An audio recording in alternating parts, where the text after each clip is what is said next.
Real questions, real answers for real life. Come on in and pull up a chair.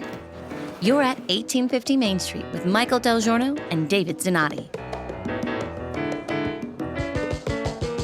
Happy New Year! 2024 looks like it's going to be a big one. Are we resolving to change things up here at 1850 Main Street? New year, new purpose, no, same old purpose. But I think it's a good time to stop and restate the purpose, because when you and I jumped into this, we've been talking about doing a podcast for years. I mean, you and I have had the privilege of being on the radio for a long time, individually, and then not as long together, but as partnerships go, if you will, it's been a long time. We've had a chance to be on the radio for a long time. Longer than Martin and Lewis lasted. Yeah. Now, since you started that, I watched an old Johnny Carson with Frank Sinatra. All right. And Frank Sinatra was talking to Johnny, and Johnny said, "Hey, I noticed, everybody noticed, you were the guy who brought Dean Martin to the Jerry Lewis telethon. Was that as unexpected as it appeared on television?" He told him the whole story. Sinatra told the whole story about how he got Martin and Lewis back together again. And it was pretty funny. It's one of the great tragedies in show business history, the way those two separated, didn't speak for decades. And then finally, during the MDA, Sinatra had enough, and they were expecting Sinatra to come on stage.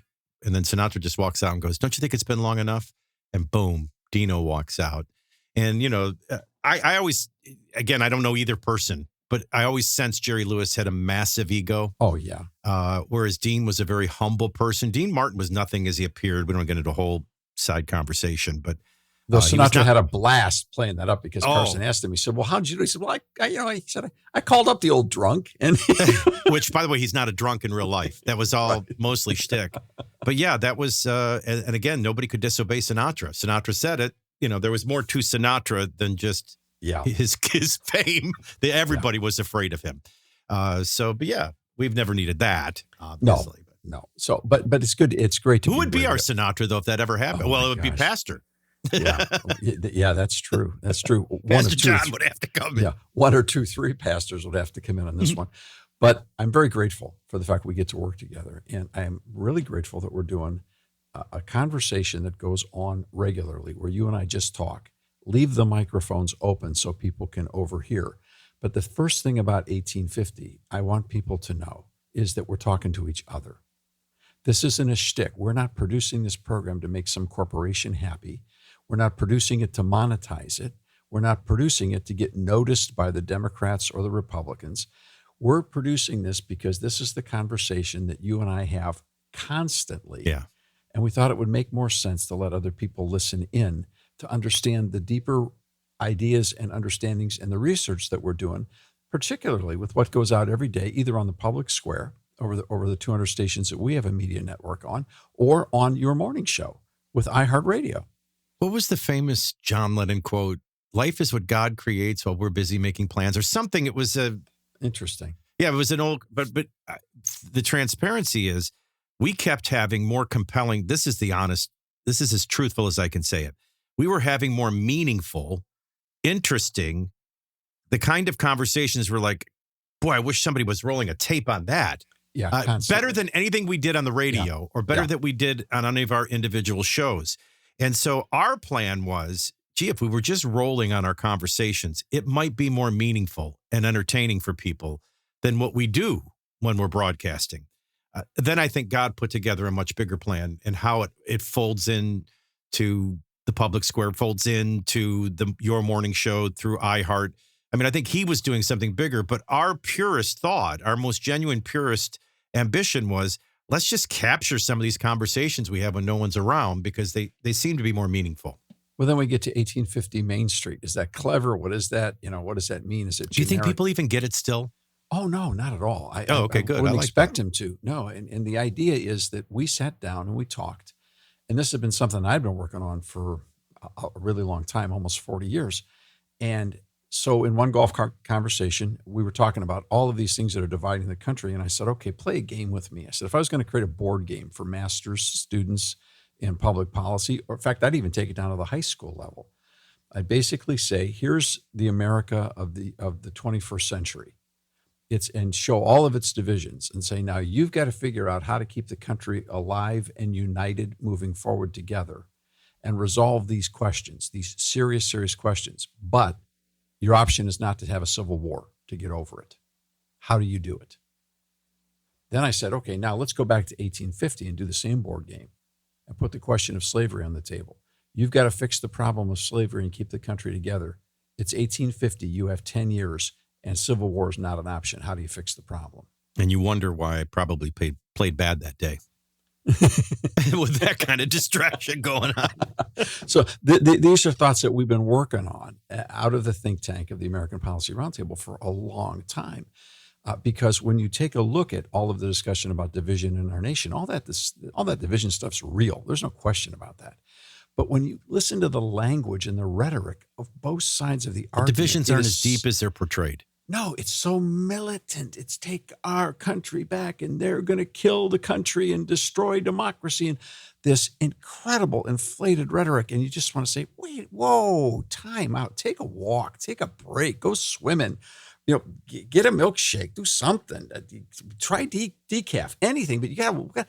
Do you really want to stare at the words and the language of civil war? Maybe you do if you've never studied Civil War. Yeah, no, I don't think anybody wants to open up that Pandora's box. So if we were to carry out the exercise and I gave you 3 moves, I can think of my 3 moves. Oh, I'd love to hear them. It's been a while since we've done this. I'd like to have 4 or 5. And I know I could. None of this Take is a as magic. Many as you want. Yeah. Well, no, but you can't wave a magic wand because I couldn't do it. But if I that's could the only move that's not permitted in this game is a magic wand. Like if I could get rid of smartphones and the internet, that would be a very meaningful, different America and world for the better. Boy, would that de-escalate the conversation? Yes, that's a game changer. But it can't happen. So then the next level would be, well, what could we do to influence or teach people how to use the internet and the smartphones in a positive way and avoid the negative, which I think is an impossible game to play. But then if I had other moves, it would be a zero-based, prioritized, balanced budget, no continuing resolutions, no overriding the Constitution. The United States government, like state governments, like businesses, have to have a zero-based, prioritized, balanced budget. That ends the adding of deficit and debt. It would be nice if they added to that a plan to pay down debt, but at least that would stop the bleeding. So that would be one clear move that we could do. That's within our realm. 2 term limits. I think you take away all the Club of 100 elitism, what keeps people till the casket arrives from staying in Congress, and you start getting we the people in the business of literally stopping whatever we're doing, whether it's being a doctor, whether it's being a lawyer, whether it's being, far less lawyers, talk show hosts, whatever it is, garbage man, and you leave and you go serve in Washington. It makes us all better, I think. Term limits, a zero-based prioritized budget. We've got to do something about the social dilemma, though you can't wave that magic wand. And if I had to do another one, it would be, this is, again, one that can't happen, but ban the media. There's no such thing as the media anymore. Let's just say everything is simply an objective who, what, where, and when type of a thing. In other words, rebirth the AP if you could. I'll give you the magic wand on that one. I really will, because that really is the second piece of this equation that we've got to talk about. You sent me an article from Barrett News Service recently that was really profound. It was a survey of 1,600 journalists. Oh, you might want to credit the university that did the research. Oh, is that? Let's see. What does that shirt say? I think it's backwards. Syracuse.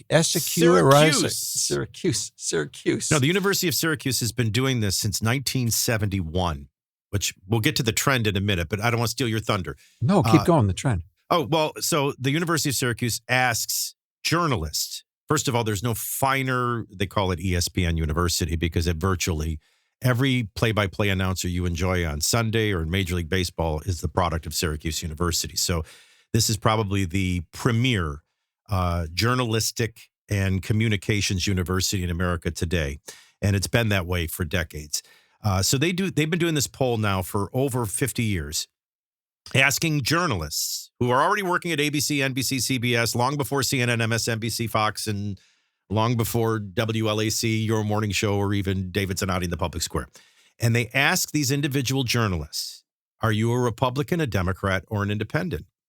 In 1971, we always talk about Walter Cronkite. It's a great example. Yep. Walter Cronkite was very biased. He was as left as anybody today. The difference is he was a professional. He never allowed his personal bias to enter into the work he did, the script he read, or the delivery that he brought to the news. It was a different era. But if you'd have asked Walter Cronkite, he'd have said, I'm a Democrat. And again, the Democrat Party is a completely different party in 1971, which is relevant to this conversation, David, when we have it. But in 1971, 25% of journalists were Republican. Virtually all the others were Democrat. So you already had a 3-to-1 proclivity plus of Democratic journalists over Republican. There was something universities were producing even then that was creating this. Then let's go back again and ask the same question in 2013. In 2013, only 7% of journalists were registered Republicans. From 25 and 71, which is already a bias problem, to 7% in 2013. It's someone, unless, the Republican Party went off the rails and became the Nazi Party, which it didn't, something is happening that is producing this. Then you ask it 10 years later in 2023, and it goes to 3.4% are registered Republicans. You don't think we have a media bias problem? 1971, 25% are Republican. 2013, 7%. 2023, 3%. I suspect when we ask the question in 10 years from now, they'll be extinct. I mean, can you find a more profound number? So I said, we are definitely still within the stranglehold of a two-party system. But make no mistake about it, we have a one-party media. What about the other side? Maybe they just all became independents. What about the other side? Did the Democrats grow? Oh, yeah, they've been growing. Well, independents have grown the most. I don't know if you looked at that. So yeah. The Democrats went from 28% to 36% in the last 2013 to 2023. So in 10 years, they've gone from 28% to 36%. But the independents, while the Republicans shrunk to 3%. And then 50% independent. Now, I put a circle around the independent because I wanted to ask you this general question. Do you really think they're true independents, that they're real free? That's just their cover for what is acceptable to say. Always has been their cover, and that's what you're supposed to say. So 50% are doing what they're supposed to do. The other half are telling the truth. Right. Even if only half of them are trying to tell the truth, what you end up in is the numbers are very stark. The numbers are incredibly stark.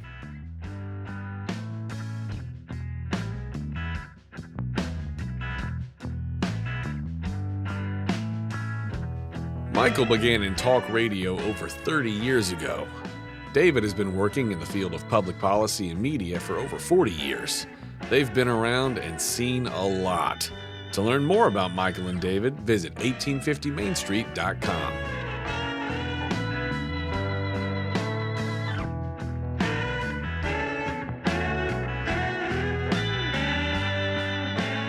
Now, here's the point.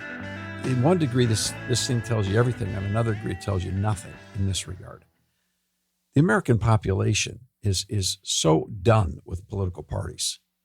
They are so done with parties. They're walking dead, both of them. They are. Yeah. They are so. There's a tiny fragment of the voting population that holds on to both of them in traditional fashions. Maybe 13% on the Republican side, maybe 17% on the Democrat side.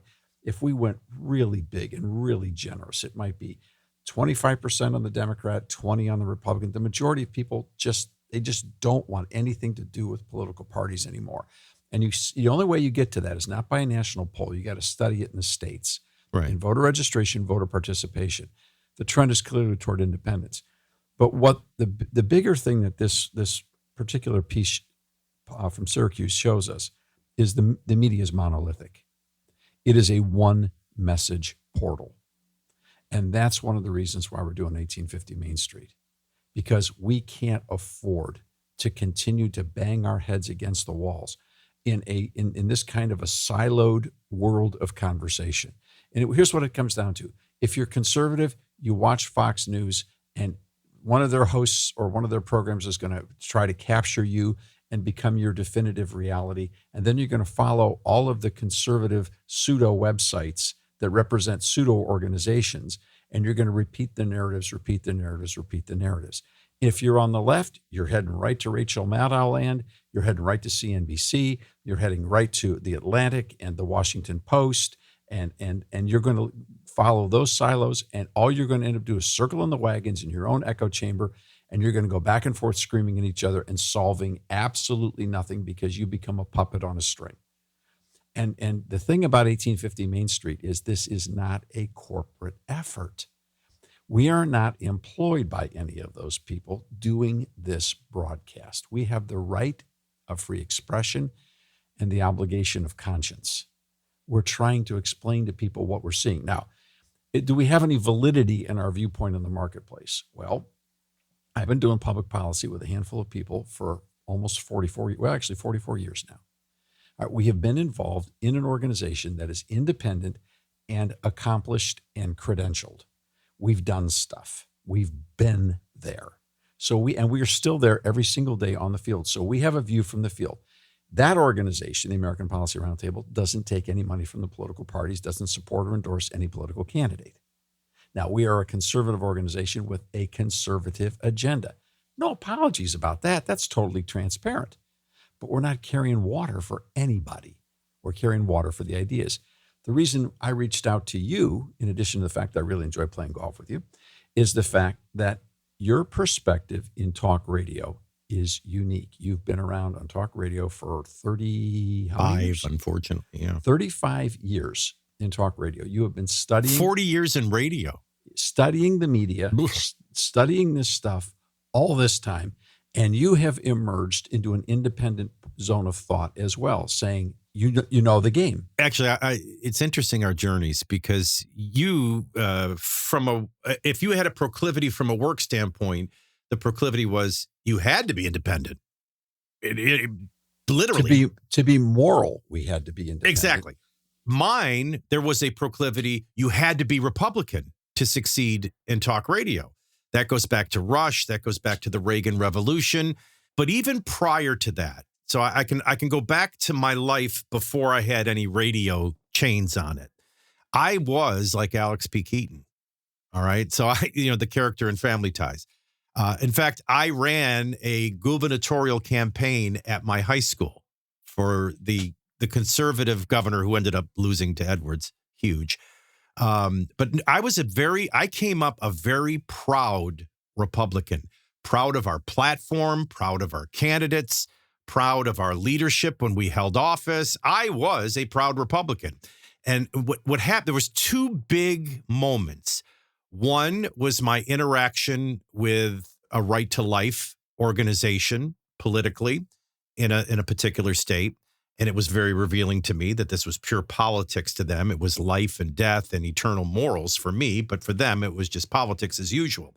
That was a turnoff.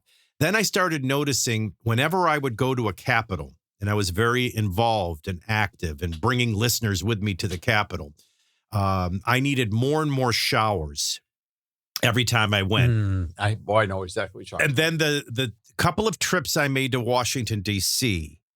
were scarring. One in particular was one of Barack Obama's State of the Union addresses. And then I would throw in one other major kind of a nuance. And that was because we would always be asked to speak places. So I'd go to a Reagan dinner. Nobody wanted to talk about Reagan. I would go to a Lincoln dinner. Nobody wanted to talk about Lincoln.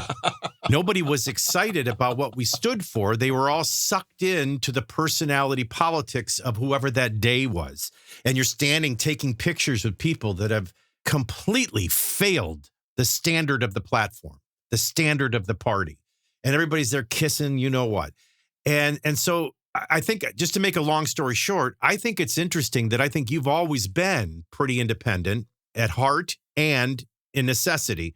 I wasn't. This party ran me off. There were years where I would say, well, I have nothing in common with Democrats. In fact, everything that they promote and stand for is antithetical to my values, worldview, and beliefs. The Republican Party, if they lived what they believed, I'd be fine with them, but they rarely do. I don't want any part of both of them. They're both a part of the problem. So it's an interesting journey that we ended up in the same place. It really is. And one of the detours that we almost took as an organization was the money in conservatism is inside the Republican old wineskins.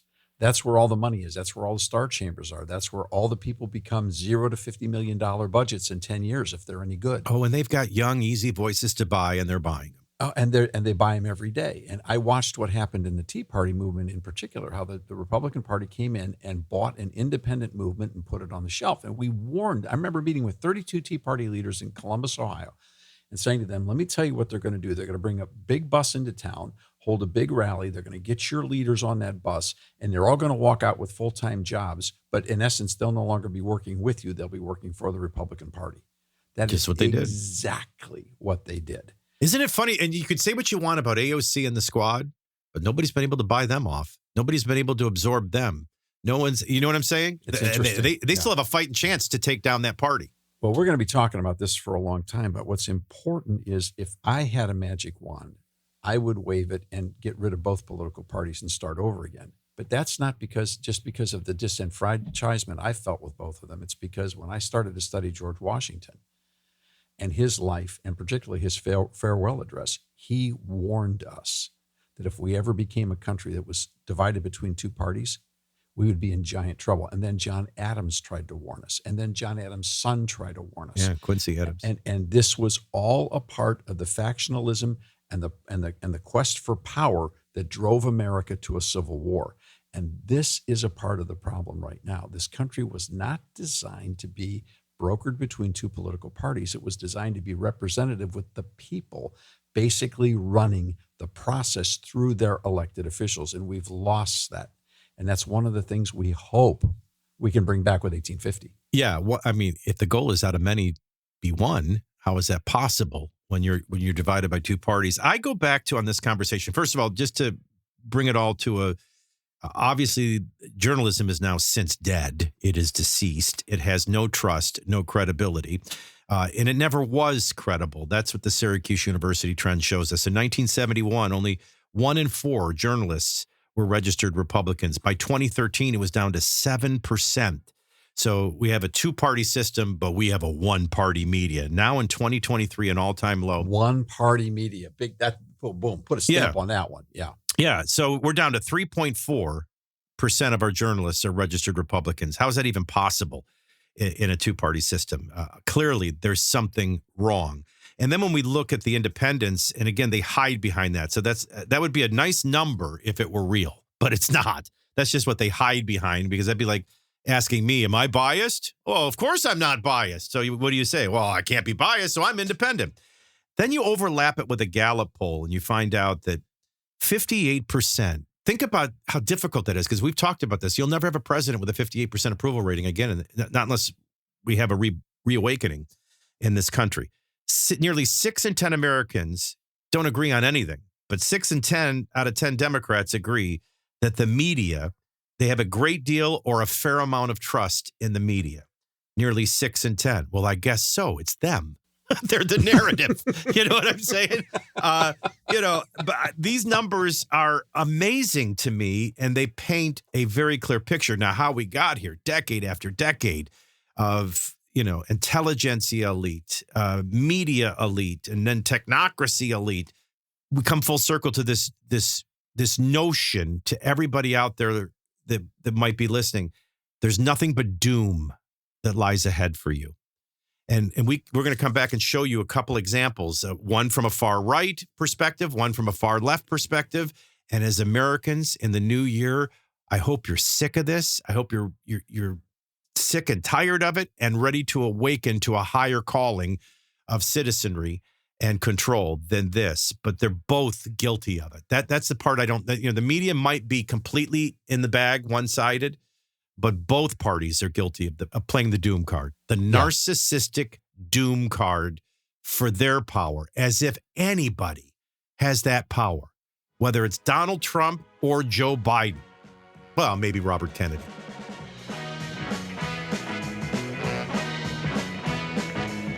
The conversations are just getting started. To get connected, check out 1850mainstreet.com. We don't data mine anyone or sell your information. Subscribe today so you don't miss a single conversation. We'll see you next time here at 1850 Main Street.